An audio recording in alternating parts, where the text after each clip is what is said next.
and our clinical delivery pillars are service, quality, and access. So you can see how our alignment lanes line up really well with our overall goals with our strategy. So on the next slide, we're going to show you the Tier 5 goals for fiscal year 25. Now, if you're a leader in our organization, you probably attended or watched the video from the August Connecting meeting where Brendan shared these FY25 enterprise high-level alignment goals.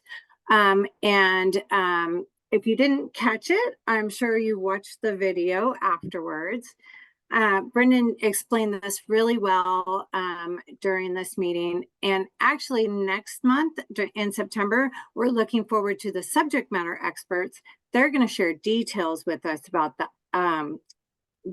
what you can do to make a difference in quality, service, access, culture, and efficiency. So make sure you tune in for that. On the next slide, we're going to talk a little bit about how goals are deployed. So the objective is to cascade the goals throughout the organization. Make sure that your team is doing what you can do to make a difference in the overall. So Tier 5 gives us the overarching, where are we going? What do we really want to do? Mid-level leaders, they set goals that will impact their areas, what they have influence over. How can they support the processes that will really make a difference? And by the time we get to Tier 1, it's looking at what can I contribute on my daily actions to this goal.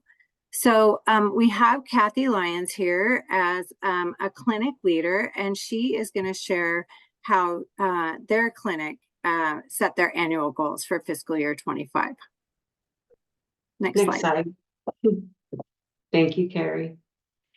So I look at my job as a Tier 2 huddle leader is to take the entity goals and really break these down into understanding for the supervisors and office managers who are going to roll these out to their Tier 1 huddles. Once we have talked about it, we really break it down to our part of the entity, which is ophthalmology, ambulatory clinics. And my question always to the team is, what focus area under each of these alignment goals, now that we understand our where our part lies in these, what could we impact? So we were looking particularly at the finance goal because that is top of mind right now for the entity. The last 2 years, our goal has been copay, and we focus for all of our clinics heavily on the collection of copays. So we went from an average of 71% to 95% or above the entire last year. So we were successful, and now we're transitioning to maintenance mode for that by continual tracking and reporting. So what was next? We know that there are 2 ways to impact the budget. We can increase revenue, and we could decrease expenses. So we really had to think about these in terms of our department and our role in the department. 2 of our members, Riley Thomas and Juan Arias, had gone to Greenbelt training and had focused on decreasing prior authorization denial rates. So they brought their report to our team and really gave a deep dive into what they discovered. And when they said that 0.5% of claim denials is equivalent to approximately $600,000 in collections, all of the supervisors had a light bulb moment and began having collaborative discussion on what piece of this their team had impact on. My role in this, as they're having the collaborative discussion, is to ensure that the goals they're thinking about and setting are SMART goals. Next slide, please. So SMART goals: specific, measurable, attainable, realistic, timely. So each leader of a group began thinking about their process. Shiley has their own call center, so they need to do their part. Enter the insurance, check eligibility, attach referral.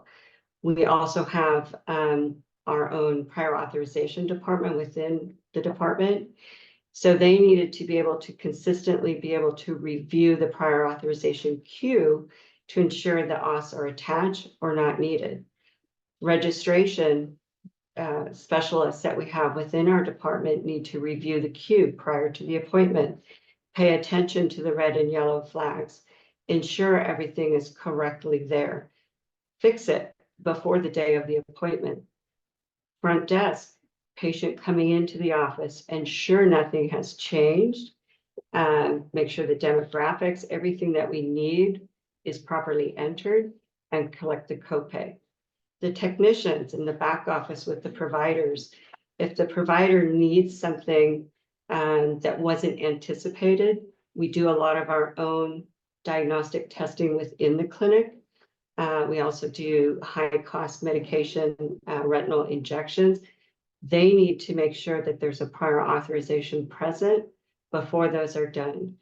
They're also responsible for ensuring the providers sign the charts and the orders, and to do a quick check of the diagnoses, make sure that they're there at the end of the clinic. The front desk, when the patient is checking out, needs to attach the referral that's been created for the next appointment so that this whole circle can continually happen. And the leaders need to track progress of their teams. They need to cheerlead success, review setbacks, support, and ensure that their staff knows where they're at to what their goal was. So every team member has to commit to every other team and every team member. We're each other's safety net. Next slide, please. So here is our SMART goal formed with the team. The tier 1 leaders took this goal and now they've developed their goals for their teams. Our goal is so interdependent that it really is an office-wide goal. It's attainable. We have our threshold there, and we like to give pizza parties when we hit success. Back to Carrie. Next slide, please. Thanks, Kathy. What a great illustration of what we call catchball. It's called catchball because it's kind of like tossing a ball back and forth. What ideas do you have? What can I contribute? What can you contribute? If we all do this and really look at what we impact for the entire organization, then we can really make a difference. Even that little 0.5% makes a huge difference. So if we really keep that in mind, we're going to all be able to really make a big impact. On the next slide, we have one other small example of a quality goal for inpatient. So this is taking the top 10 in Vizient, and then at tier 4, they really want to look at certain domains that are going to make a difference in their area. Tier 3 is going to say, oh, we want X amount of units to reach a certain area. And then tier 2, they're really looking at, in my area, where do I need to get better? And then tier 1, you can see tier 2 may have completely different areas under them. And this happens a lot in our organization because we have pretty big portfolios and kind of complicated reporting structures. So one area may need to look at cleanliness and quietness, and they look at the data to see, is this really what we want to focus on? A med unit might want to look at falls, and an ICU unit might want to look at cardioclapsy. So this just shows how we take big picture things and break it down to the front line to where they can make daily actions that support. So we have an example from an ambulatory there, and then here is our inpatient example. And just reach out to us, our DES coaches.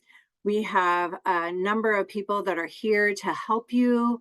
You can send me an email and I'll get you connected. So if you need any kind of support through this process, we're here for you.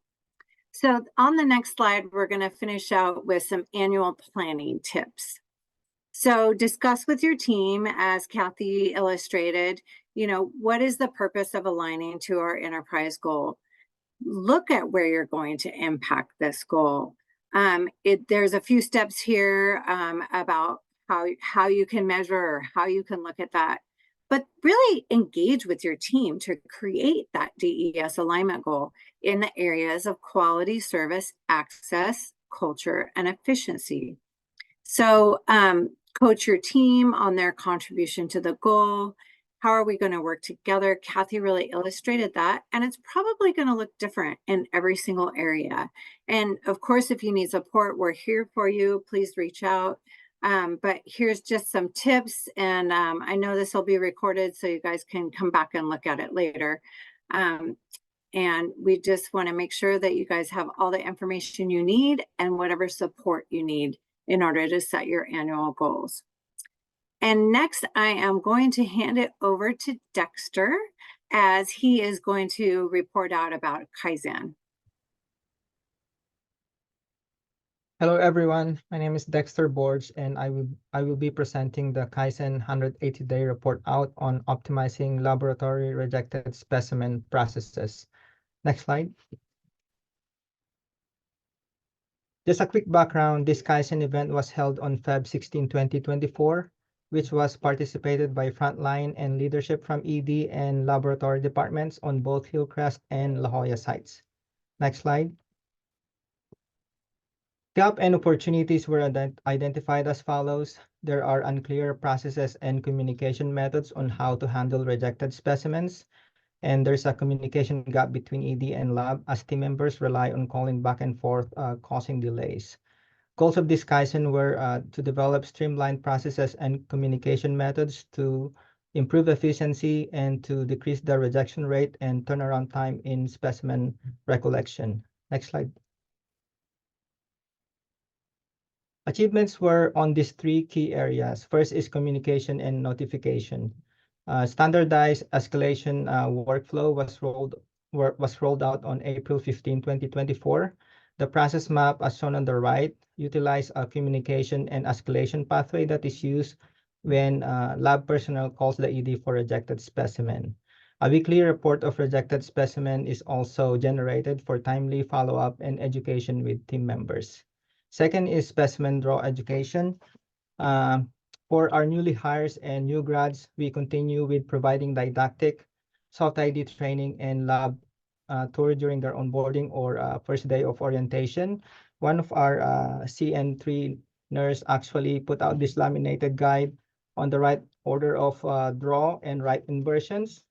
And we also are giving this to them as well. For our EDIP or ED inpatient travelers and float RNs, welcome packets are provided that include the inpatient lab workflow and blood bank specimen policy and requirements. We also ensure that initial and annual learning module, including the video on how to prevent hemolysis, are completed.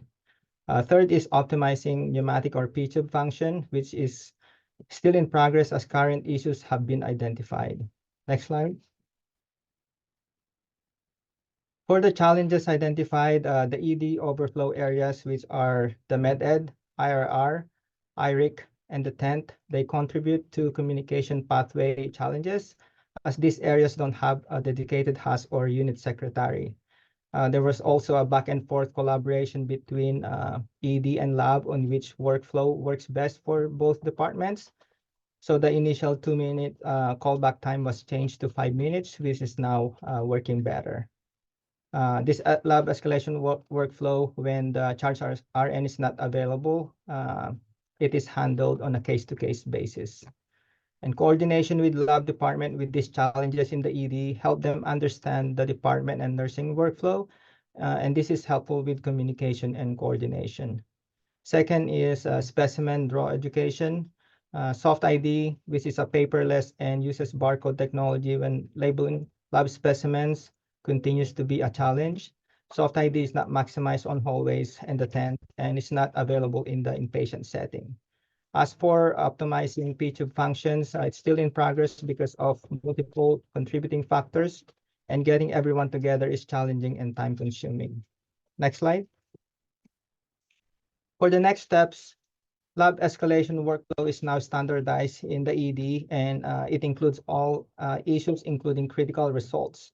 And this workflow can be expanded to other areas such as radiology communication. We continue on new team member